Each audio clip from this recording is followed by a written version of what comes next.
Hello everyone, स्वागत है आप सभी का आपके अपने यूट्यूब चैनल ज़ीनत हसन एकेडमी में। एक बार फिर से लेकर आ गए हैं आपके लिए एक बहुत ही इंपॉर्टेंट वीडियो। बहुत समय से रिक्वेस्ट आ रही थी हमारे चैनल पर C++ के इंपॉर्टेंट MCQ कवर करने के लिए, तो आ चुका है आपके लिए ये वीडियो। तो आपके लिए है तो आपको लाइक ज़रूर करना है, अपने दोस्तों के साथ शेयर करना है।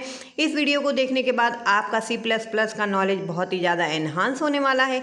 ये वीडियो आपके सभी कॉम्पिटिटिव एग्ज़ाम के लिए और आपके एग्ज़ाम पॉइंट ऑफ व्यू से बहुत ही इंपॉर्टेंट होने वाला है। तो चलिए शुरू करते हैं इस वीडियो को, जिसमें हम देखेंगे बहुत ही इम्पॉर्टेंट C++ के MCQ।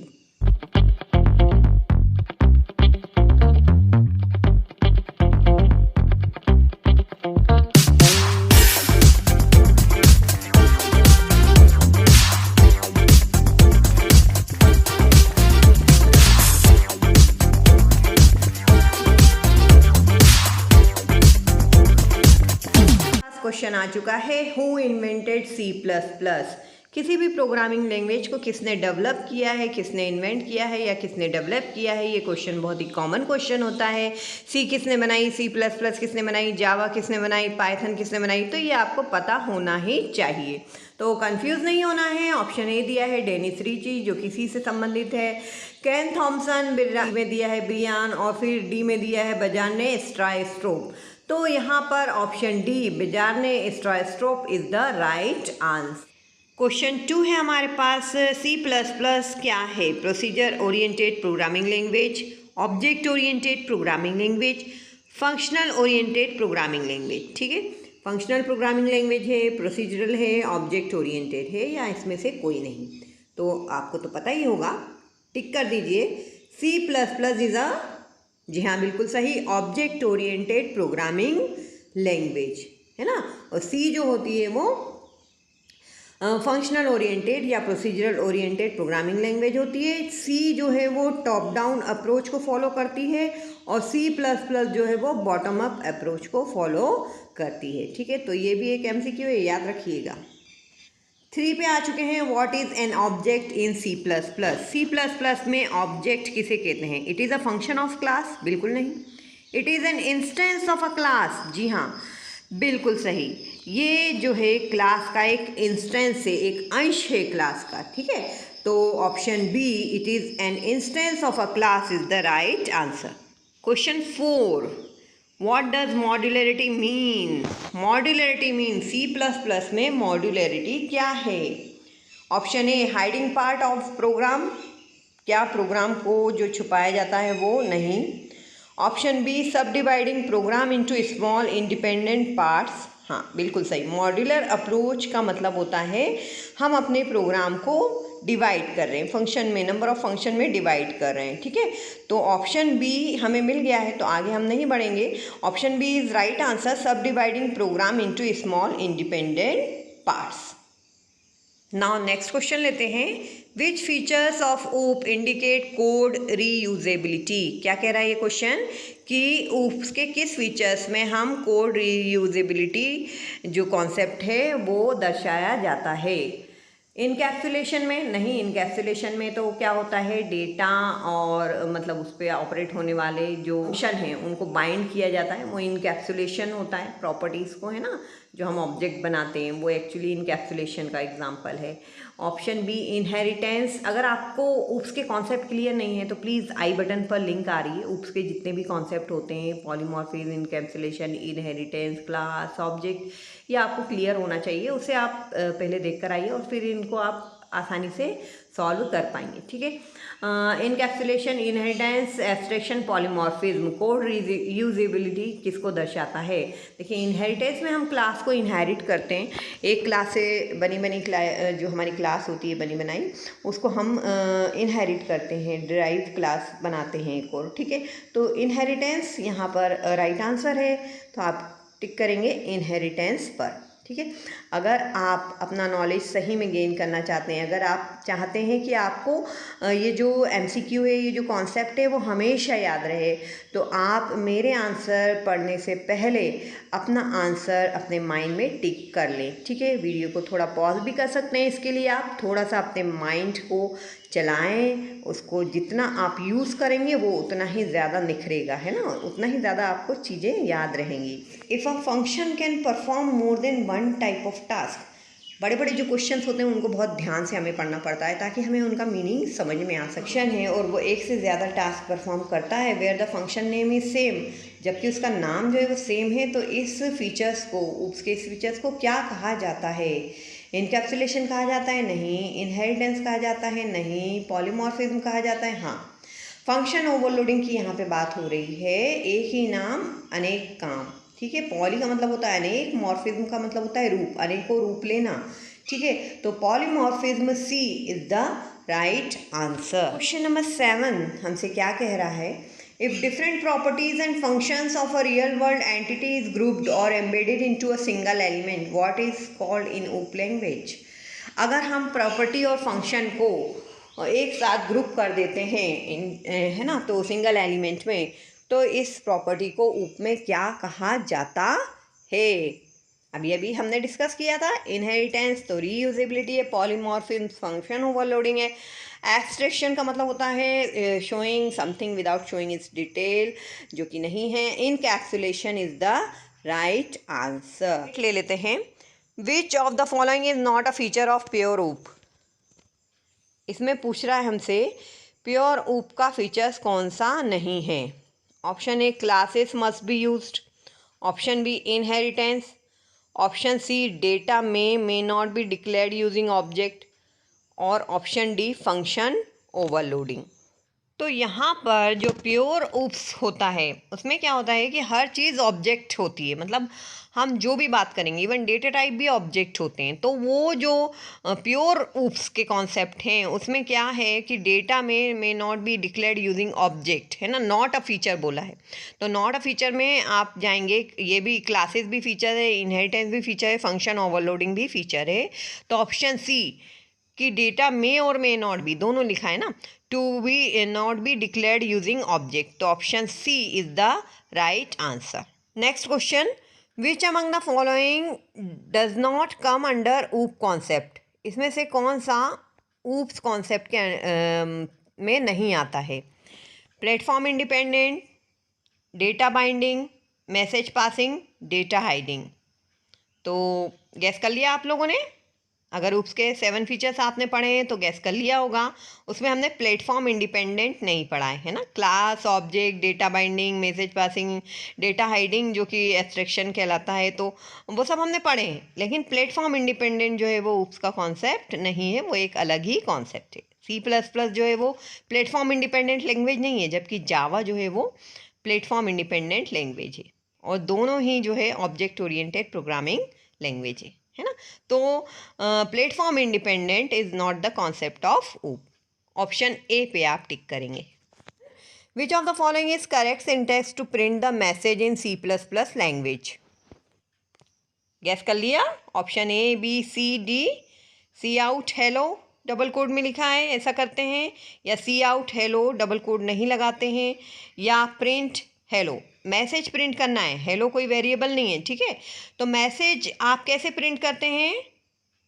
जी हाँ, option A, C out hello double quote में, ठीक है।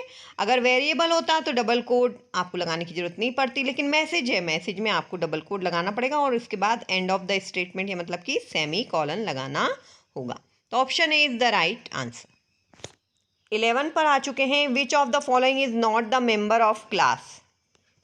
कौन सा इसमें से मेंबर ऑफ क्लास यानी क्लास का मेंबर नहीं होता है? कौन सा फंक्शन होता है ऐसा? Static function, friend function, const function, virtual function? जल्दी गैस कीजिए।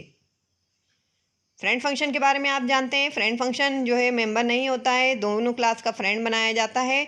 तो option B, friend function is the right answer. नहीं है डाउट क्लियर? तो फ्रेंड फंक्शन का पूरा वीडियो हमने बनाया है, जल्दी से जाकर उसे देखिए। क्वेश्चन नंबर 12 लेते हैं। Which of the following is use to terminate the function declaration in C++? क्या पूछ रहा है हमसे कि फंक्शन डिक्लेरेशन जब हम करते हैं, जो फंक्शन प्रोटोटाइप होता है ऊपर करते हैं, उसको हम टर्मिनेट किससे करते हैं? सेमी कॉलन से करते हैं, ब्रैकेट से करते हैं, या फिर स्मॉल ब्रैकेट से करते हैं, या कॉलन से करते हैं? जल्दी बताइए। ऑप्शन ए, कितने बच्चे ऑप्शन ए को बोल रहे हैं? यस टाइप कीजिए कमेंट। जी हाँ, option A is the right answer. Semi colon से हम फंक्शन प्रोटोटाइप को या फंक्शन डिक्लेरेशन को एंड करते हैं, जो हम मेन के ऊपर प्रोटोटाइप लगाते हैं, है ना। तरफ बढ़ते हैं। Which of the following is use for comment in C++। इसका आंसर करने से पहले एक रिक्वेस्ट है आपसे, वीडियो को लाइक कर दीजिए, अपने दोस्तों के साथ शेयर कीजिए और अगर चैनल पर नए हैं तो चैनल को सब्सक्राइब जरूर कीजिए अपनी जीनत हसन मैडम को सपोर्ट करने के लिए। चलिए, विच of the following is use for comments in C++। में कमेंट्स देना है यदि हमें तो क्या यूज़ करना है। ऑप्शन है कमेंट है एस्ट्रिक के साथ लगा हुआ है, ऑप्शन बी जो कि है गलत, option C single line comment के लिए यूज़ होता है, या ऑप्शन ए और सी दोनों ही है ना, मतलब बोथ।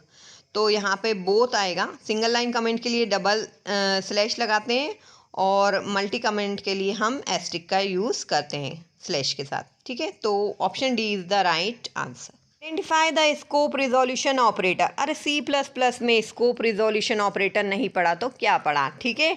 तो ये तो बहुत ही आसान क्वेश्चन है हमारे लिए। कौन सा जवाब आने वाला है इसमें? जी हाँ, option B. Scope resolution operator इस तरीके से दिखता है, 2 कॉलन के साथ। Option B is the right answer.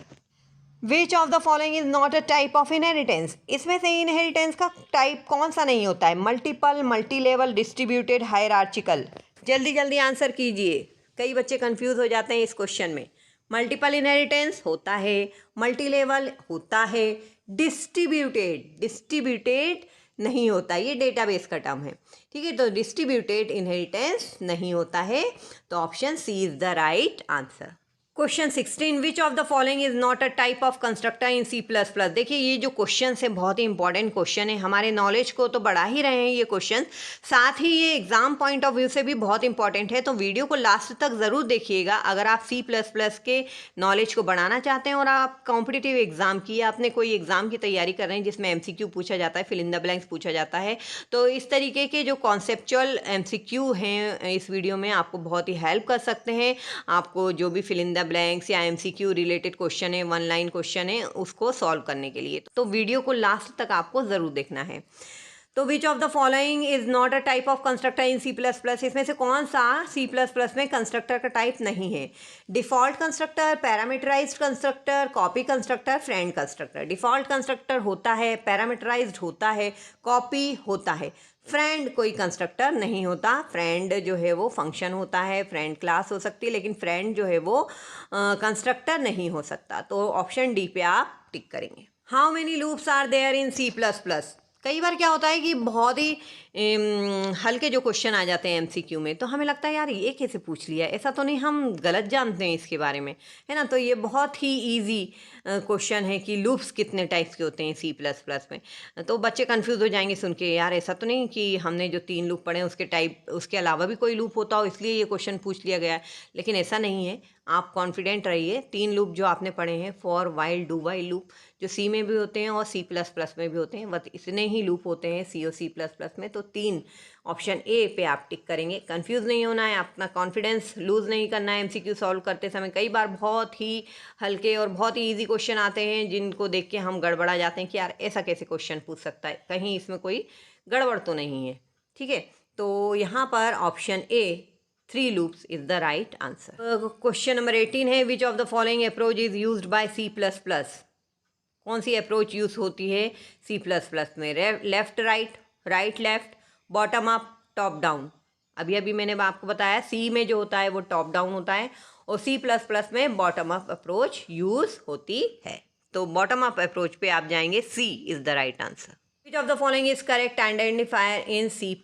Identifier क्या होते हैं? जो भी हम वेरिएबल के नाम रखते हैं, फंक्शन का नाम रखते हैं, क्लास का नाम रखते हैं, है ना, कोई भी जो नाम हम देते हैं अपनी प्रोग्रामिंग लैंग्वेज में, वो आइडेंटिफाई करने वाला वो आइडेंटिफायर कहलाता है। तो यहाँ पर कौन सा आइडेंटिफायर जो है वो करेक्ट है? VAR_1234 करेक्ट है, बिल्कुल करेक्ट है। डॉलर का साइन नहीं आता है, डिजिट से स्टार्ट नहीं होता है, तो ऑप्शन ए पे हम जाएंगे। जो भी वेरिएबल का नाम है वो हमेशा अल्फ़ाबेट से स्टार्ट होता है, उसमें अंडरस्कोर आ सकता है, डॉलर वगैरह नहीं आ सकता है, ठीक है। डिजिट से स्टार्ट वो नहीं होता है, तो option A is the right answer. Which of the following type is provided by C++ but not in C। कौन सा ऐसा टाइप है जो C++ में है लेकिन C में नहीं है? तो ऑप्शन ए डबल तो होता ही है सी में, और सी प्लस प्लस में भी होता है, बी फ्लोट भी होता है दोनों में, इंट दोनों में होता है, लेकिन बुल जो है वो सी प्लस प्लस में है। ठीक है, तो बुल जो बुलियन हम वेरिएबल बनाते हैं उसके लिए, तो डी ऑप्शन आप टिक। क्वेश्चन नंबर 21 लेते हैं। What is the correct syntax of accessing a static member of a class in C plus plus. Static variable जब हम बनाते हैं तो उसे एक्सेस करने का क्या तरीका है सी प्लस प्लस में। देखिए, स्टैटिक जो वेरिएबल होता है वो पूरी क्लास का वेरिएबल होता है। ठीक है, तो यहाँ पर इसको एक्सेस करने का तरीका हमें ABCD ऑप्शन में दिया गया है, तो इसे हम स्कोप रिजोल्यूशन ऑपरेटर की मदद से एक्सेस कर सकते हैं।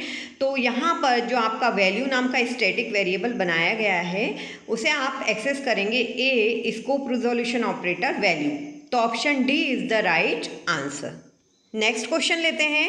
What is abstract class in C plus plus. बहुत ही इंपॉर्टेंट क्वेश्चन है। सी प्लस प्लस में एब्स्ट्रैक्ट क्लास वह क्लास होती हैं जिसको हम सिर्फ इनहेरिट करने के लिए बनाते हैं, जिसका ऑब्जेक्ट हम कभी भी क्रिएट नहीं करते हैं। तो देखते हैं ऑप्शन क्या क्या दिए गए हैं। A any class in C plus plus is an abstract class, ऐसा नहीं है।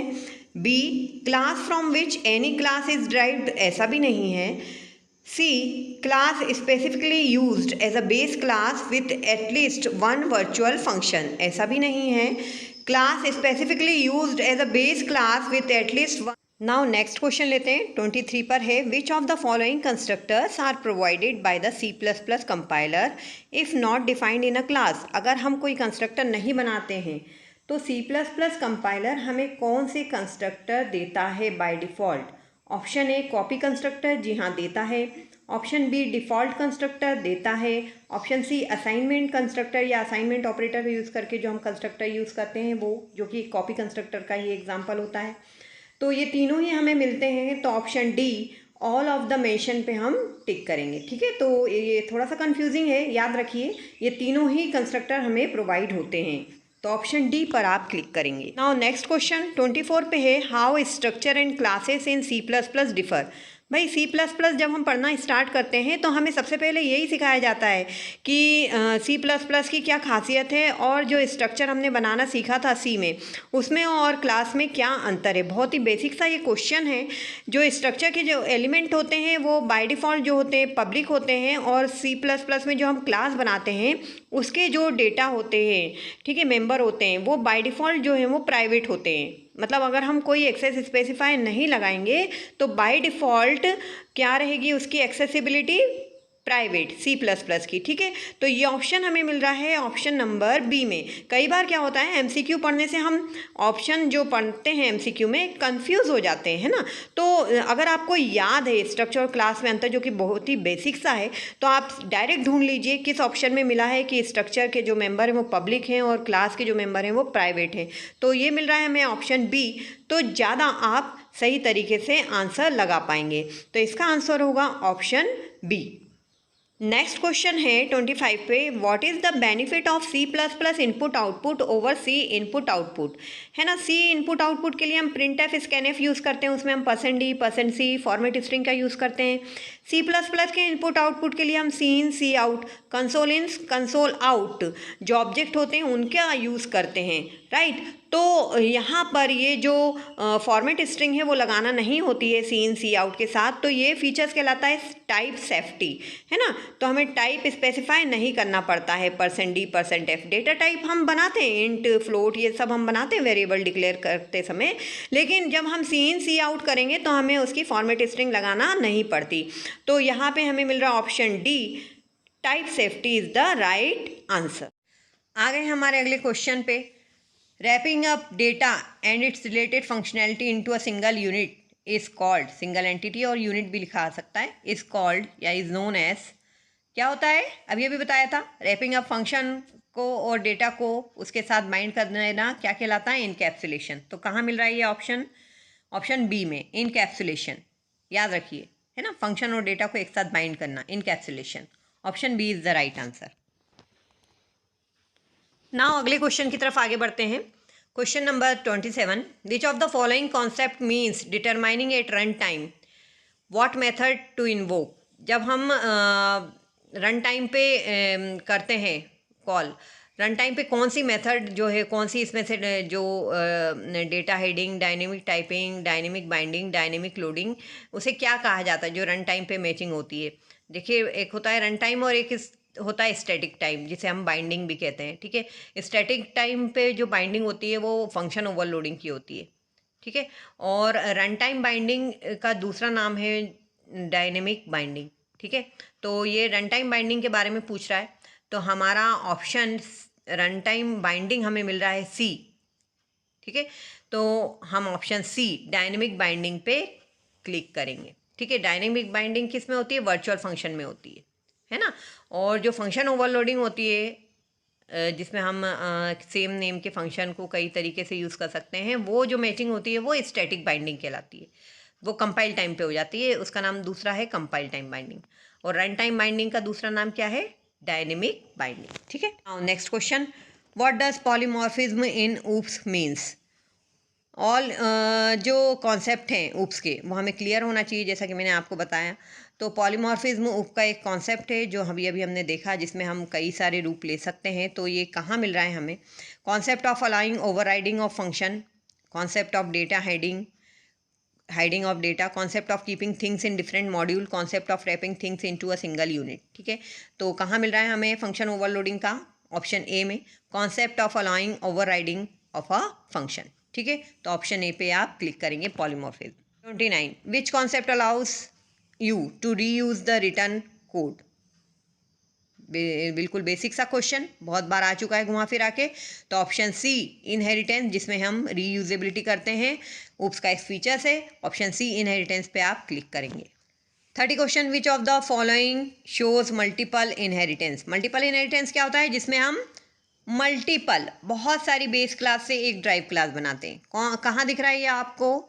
ये हमें दिख रहा है ऑप्शन सी में। ए और बी दो बेस क्लास हैं और इससे हमने सी बनाई है। ठीक है, तो ऑप्शन सी मल्टीपल इनहेरिटेंस किस में दिख रहा है?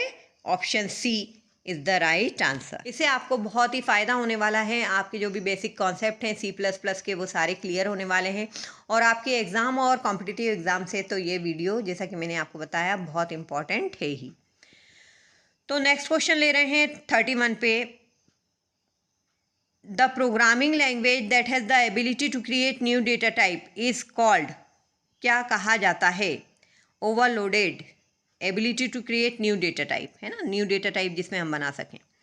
ओवरलोडेड, इनकैप्सुलेटेड, रिप्रेहेंसिबल या फिर एक्सटेंसिबल? तो option D extensible is the right answer. Extend कर सकते हैं उसे, नया डेटा टाइप बता सकते हैं। Next question, which of the following statement is correct about the formal parameters in C++? अच्छा, एक बात और बताना चाहूँगी, इस जो वीडियो है इसमें हमने टॉप 50 क्वेश्चंस लिए हैं अभी। अगर आप चाहते हैं इसको हम टॉप 100 तक ले जाएं तो वीडियो को बहुत ज़्यादा लाइक करना पड़ेगा आपको नेक्स्ट पार्ट देखने के लिए।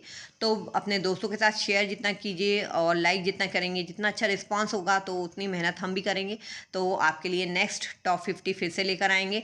तो अगर आप और देखना चाहते हैं कमेंट सेक्शन में बताइएगा और लाइक ज़रूर कीजिएगा वीडियो को। 32, which of the following statement is correct about the formal parameter in C++? Parameter with which function are called? Formal parameter और एक्चुअल पैरामीटर हमने पढ़ा है फंक्शन जब हम क्रिएट करते हैं। Parameter which are used in definition of the function, formal parameter जो है वो डेफिनेशन ऑफ फंक्शन में यूज़ किए जाते हैं क्या? Variable other than pass parameter in a function, नहीं, variable that are never used in a function. तो ऑप्शन ए ऑप्शन बी को ध्यान से पढ़िए। Parameter with which function are called, ये तो एक्चुअल वैल्यू हो गया, तो ये एक्चुअल पैरामीटर कहलाएंगे। Parameter which are used in definition of a function, जब हम फंक्शन को डिफाइन करते हैं कि वास्तव में फंक्शन करेगा क्या काम, तो उस समय जो वैल्यू कैच की जाती है वो फॉर्मल पैरामीटर में कैच की जाती है। तो फॉर्मल पैरामीटर, अगर आपने मेरा सी का फंक्शन का वीडियो देखा होगा तो आपको बहुत अच्छे से यहाँ पे क्लियर हो जाएगा। नहीं देखा है तो जल्दी से देख के आइए। Option B parameter which are used in definition of the function is the right answer. लेते हैं question number 33, in C++ for what purpose the rank is use? Rank एक फंक्शन है, इसे हम किस लिए यूज़ करते हैं? It return the size of each dimension, option A. Option B, it returns the maximum number of element that can be stored in the array. Option C, it returns the dimension of the sub specified array. तो यहाँ पर हम rank जो function है C++ में, वो use करते हैं डायमेंशन बताने के लिए कि क्या डायमेंशन होगा, ठीक है। तो option C, it returns the dimension of the specified array, is the right answer. 34 पर है, which of the following is true? Static method can not be overloaded, static data member can only be accessed by static method, non static data member can be accessed by static methods. क्या पूछ रहा है हमसे कि कौन सा इसमें से ट्रू है ना। तो ये सब तो अभी फॉल्स आ रहे हैं। Static methods can only access static members, है ना। तो स्टैटिक मेथड्स जो होती हैं, स्टैटिक फंक्शन जो होते हैं, वो सिर्फ स्टैटिक डेटा को ही होल्ड कर सकते हैं। तो option D is the right answer. Now next question लेते हैं 35 पर। विच of the following is true about this pointer? This pointer के लिए कौन सा कथन जो है, वो स्टेटमेंट जो है दी गई हैं, वो सही है। It is passed as a hidden argument to all function call. Option A, क्या ये हिडन आर्ग्यूमेंट की तरफ पास किया जाता है? Option B, it is passed as a hidden argument to all non static functions. Option C, it is passed as a hidden argument to all static function. तो यहाँ पर दिस पॉइंटर क्या करता है, हमारा जो नॉन स्टैटिक फंक्शंस होते हैं, ठीक है, उनके लिए पास होता है। It is passed as a hidden argument to all non static function calls. तो यहाँ पर option B is the right answer. सभी फंक्शन के लिए नहीं, नॉन स्टैटिक जो फंक्शंस होते हैं, याद रखिए, नॉन स्टैटिक जो फंक्शन होते हैं उसके लिए as a hidden argument pass होता है, अपने आप ही पास होता है। क्वेश्चन है दिस पॉइंटर के लिए, what is the use of this pointer? Option A, when local variables name is same as members name we can access member using this pointer. ऐसा तो हो सकता है दिस पॉइंटर के लिए। Option B, to return reference to the calling object, हाँ ऐसा भी पॉसिबल है। Option C, can be used for chain function called on an object, हाँ ऐसा भी हो सकता है। और option D, all of the above. तो जाहिर सी बात है, जब तीनों सही हैं तो हमें ऑप्शन डी पर जाना पड़ेगा, ऑल ऑफ द अबव, ठीक है। तो इस दिस पॉइंटर के लिए ये तीनों बात जो है वो सही हैं। Option D is the right answer. करते हैं क्वेश्चन नंबर 37 पर। Which one of the following is correct when a class grant friend status to another class? ये बहुत ही इंपॉर्टेंट क्वेश्चन है, कई कॉम्पिटिटिव एग्जाम में, यूजीसी नेट गेट में आ चुका क्वेश्चन है ये, तो वहाँ से हमने पिक किया है। तो यहाँ पर थोड़ा सा कन्फ्यूजिंग है स्टेटमेंट, लेकिन इसको ध्यान से पढ़ेंगे तो हमें समझ में आ जाएगा। ये हमसे पूछ रहा है कि यदि हम किसी कोई क्लास जो है वो दूसरी क्लास को फ्रेंड बनाती है, तो इसमें से क्या बातें जो है वो सही हो सकती। Option A, the member function of the class generating friendship, जिसने जनरेट की है फ्रेंडशिप, क्या वो दूसरी क्लास के सारे मेंबर को एक्सेस कर सकती है जिसको उसने फ्रेंड बनाया है? नहीं कर सकती, ऐसा नहीं है। तो ऑप्शन ए तो गलत है। Option B, all member function of the class granted friendship have unrestricted access to the members of the class granting the friendship. तो ये जो ऑप्शन है वो सही है। All the member function of the class granted friendship, जिनको friendship मिली है, have unrestricted access to the members of class granting the friendship, जिससे मिली है उसके मेंबर्स को एक्सेस कर सकते हैं, ठीक है। तो यहाँ पे जिसने दी है और जिसको मिली है के साथ हमें बहुत कन्फ्यूज़न होता है। तो यहाँ पे all member function of the class granted friendship, जिनको मिली है, have unrestricted access to the members of the class granting the friendship, जिससे मिली है ना। तो option B is the right answer, क्योंकि class friendship is reciprocal to each other, ऐसा नहीं है, रेसिप्रोकल नहीं होती, सेम अधिकार नहीं होते दोनों को, जिसने दी है और जिसने ली है फ्रेंडशिप। नेक्स्ट क्वेश्चन है 38 पे। विच of the following is true about virtual function in C++? Video को लाइक करते चलिए, क्योंकि बहुत मेहनत लगती है इस टाइप के वीडियो बनाने के लिए। कई तरीके के कॉम्पिटिटिव एग्ज़ाम्स की स्टडी हम करते हैं, जहाँ पर जो मोस्ट कॉमन MCQs हैं वो हम पिक करते हैं, और साथ में कुछ बेसिक MCQ हम अपने आप जनरेट करते हैं, जो कि कॉन्सेप्चुअल होते हैं, जो कि पूछे जा सकते हैं, जो कि हमें पता होना चाहिए। बहुत सारे इंटरव्यू क्वेश्चंस में भी आपसे पूछा जा सकता है। तो कुछ क्वेश्चन हमारे द्वारा जनरेट होते हैं, कुछ क्वेश्चन बहुत ही कॉम्पिटिटिव एग्ज़ाम से हम डायरेक्ट पिक करते हैं, बहुत ही कॉमन क्वेश्चन होते हैं जो। विच of the following is true about virtual function in C++? अब ये जो वर्चुअल फंक्शन का कॉन्सेप्ट है हमें क्लियर होना चाहिए। Virtual functions are functions that can be overridden in drive class with the same signature, बिल्कुल सही, सेम सिग्नेचर के साथ हम इसे ओवरराइड कर सकते हैं ड्राइव क्लास में। Option B, virtual functions enable run time polymorphism. मैंने आपको बताया था run time polymorphism virtual function का एग्जाम्पल होता है, ये भी सही है। If a function is virtual in a base class, the most derived classes implement of the function is called according to the actual type of the object referred to, regardless of the declared type of the pointer of reference. In non-virtual function, the function are called according to the type of reference or pointer. तो ये option भी बिल्कुल सही है। तो all of the above पे आप tick करेंगे यहाँ पे। क्वेश्चन नंबर 38 का आंसर जो है, सारी स्टेटमेंट वर्चुअल फंक्शन को लेकर सही कही गई हैं, all of the above. 39, video को लाइक करते चलिए। बहुत ही मेहनत से वीडियो मैंने आपके लिए तैयार किया है बच्चों। इस वीडियो को आप जितना शेयर करेंगे, जितना लाइक करेंगे, उतना ही इसी तरीके के आगे वीडियो हम आपके लिए लेकर आते रहेंगे। तो which of the following is are automatically added to every class if we do not write our own. ये एक क्वेश्चन है, कॉपी कंस्ट्रक्टर असाइनमेंट ऑपरेटर बार बार पूछा जाता है, कंस्ट्रक्टर घुमा फिरा के। A constructor without any parameter, तो अभी अभी मैंने आपको बताया था सभी कुछ ऐड किया जाता है। Default constructor, assignment constructor, operator और कॉपी कंस्ट्रक्टर। तो all of the above is the right answer. ये एक ऐसा क्वेश्चन है जो मैंने एक्सप्लेनेशन के साथ आपको यहाँ पे आंसर दिया है।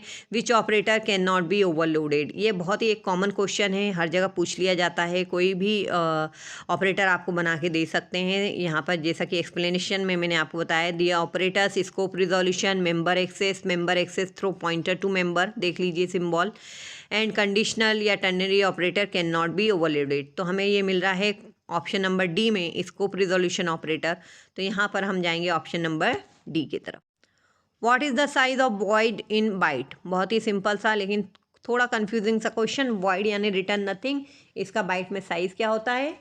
तो इसका बाइट में साइज होता है 0। Option D is the right answer. Find the output of the following programme. इस वीडियो में मैंने फाइंड द आउटपुट बहुत ही कम एमसीक्यू पिक किए हैं। तो अगर आप इस तरीके के और वीडियो देखना चाहते हैं जिसमें आपको प्रोग्राम का आउटपुट जानना है एमसीक्यू में, तो आप कमेंट सेक्शन में ज़रूर बताइएगा। तो यहाँ पर 42 क्वेश्चन पर हम देखते हैं find the output of the following programme. हमें एक वेरिएबल दिया है आई, उसमें 1 2 3 लाइन से वैल्यू असाइन कर दी है और हमसे पूछा गया है कि आई की वैल्यू क्या आएगी, क्या 1 2 3 आएगी, 1 आएगी या 3 आएगी या फिर एरर होगा। तो यहाँ पर जो लास्ट एलिमेंट है 3, उसको जो है वो मिलेगी चांस कि वो आई में स्टोर हो सके। तो हमारा जो सही जवाब होगा option C, 3 is the right answer.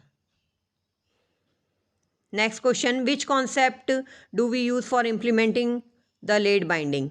Lead binding, early binding और लेड बाइंडिंग, मैंने आपको अभी बताया था। लेड बाइंडिंग यानी डायनेमिक बाइंडिंग। डायनेमिक बाइंडिंग किस में यूज़ होती है? वर्चुअल फंक्शंस में।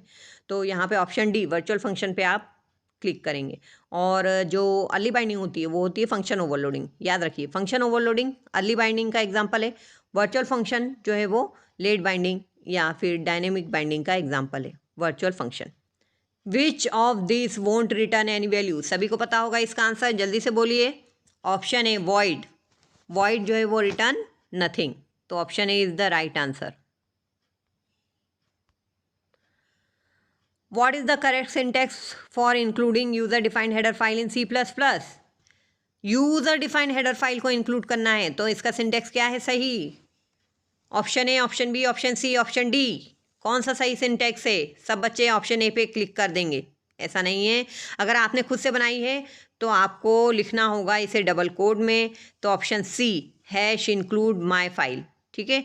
तो हेडर फाइल आपको जब भी इंक्लूड करना है अपनी बनाई तो आप डबल कोड में ही उसे लिखेंगे। 46, what is the output of the following C++ program. एक बार फिर से हमसे आउटपुट पूछा गया है, पढ़ते हैं। मेन में क्या है? 2 वेरिएबल है N1 N2, एक इंटीजर टाइप का एक फ्लोट टाइप का है, और साइज ऑफ पूछी हमसे N1 प्लस N2 को ऐड करते हुए।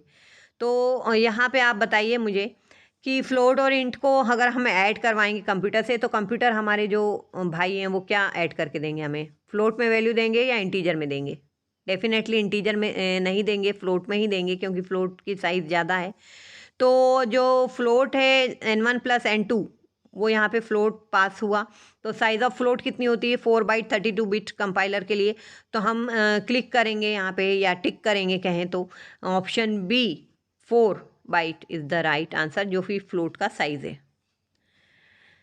47 which of the following escape sequence represent the carriage return. Carriage return के लिए हमें कौन सा एस्केप सीक्वेंस प्रेस करना होता है या लगाना होता है। कैरीज रिटर्न \t या \r या \n या \n और \r। सब बच्चे लगा देंगे इसमें \t, लेकिन इसका आंसर है \r। नेक्स्ट क्वेश्चन 48 पर आ चुके हैं। वीडियो को लाइक कर देना है जल्दी। अगर आप यहाँ तक मेरे साथ आ ही चुके हैं तो लाइक कर दीजिए, बहुत ही मेहनत लगती है और लाइक करने में इतनी ज़्यादा मेहनत नहीं लगती है, तो लाइक कर दीजिए कर दीजिए कर दीजिए। What is the use of constructor in C++? Next question है हमारा। कंस्ट्रक्टर का क्या काम होता है, बहुत ही इंपॉर्टेंट और कॉन्सेप्चुअल और इंटरव्यू के हिसाब से भी बहुत इंपॉर्टेंट क्वेश्चन है ये। Initialize object, build data member, both initialize object and build data member, delete object. तो क्या आएगा इसका राइट आंसर? कंस्ट्रक्टर क्यों यूज़ करते हैं? जी हाँ बिल्कुल, हम ऑब्जेक्ट की इनिशियल वैल्यू देना चाहते हैं तो हम कंस्ट्रक्टर बनाते हैं। तो ऑप्शन है इनिशियलाइजेशन ऑफ ऑब्जेक्ट या initialize object is the right answer. 49 second last question. Which of the following symbol is use to declare the preprocessor directive in C++? C में भी यूज़ होता है और C++ में भी use होता है। कौन सा सिंबल है, जल्दी बताइए। ऑप्शन सी हैश इंक्लूड, यही तो हमारी होती है प्री प्रोसेसर डायरेक्टिव। तो option C is the right answer. Last question, how many types of specialization are there in C++? C++ में कितने टाइप के स्पेशलाइजेशन होते हैं? तो C++ में अगर आपने एडवांस C++ पढ़ी है तो इसका आंसर आपको पता होगा। 2 टाइप के ही स्पेशलाइजेशन होते हैं। तो option B 2 is the right answer. अगर आपको जानना है कौन कौन से स्पेशलाइजेशन होते हैं तो कमेंट सेक्शन में आपको पूछना पड़ेगा, तभी मैं आंसर करूँगी। अरे थोड़ी मेहनत आपको भी तो करना है। तो चलिए इसी के साथ हमारा ये वीडियो होता है समाप्त यहीं पर। वीडियो को मुझे लगता है कि आपने लाइक कर ही दिया होगा और अपने दोस्तों के साथ शेयर ज़रूर कर दीजिएगा। अगर इसी तरीके के और वीडियो देखना चाहते हैं तो कमेंट सेक्शन में ज़रूर बताइएगा। Thanks for watching Zeenat Hasan academy.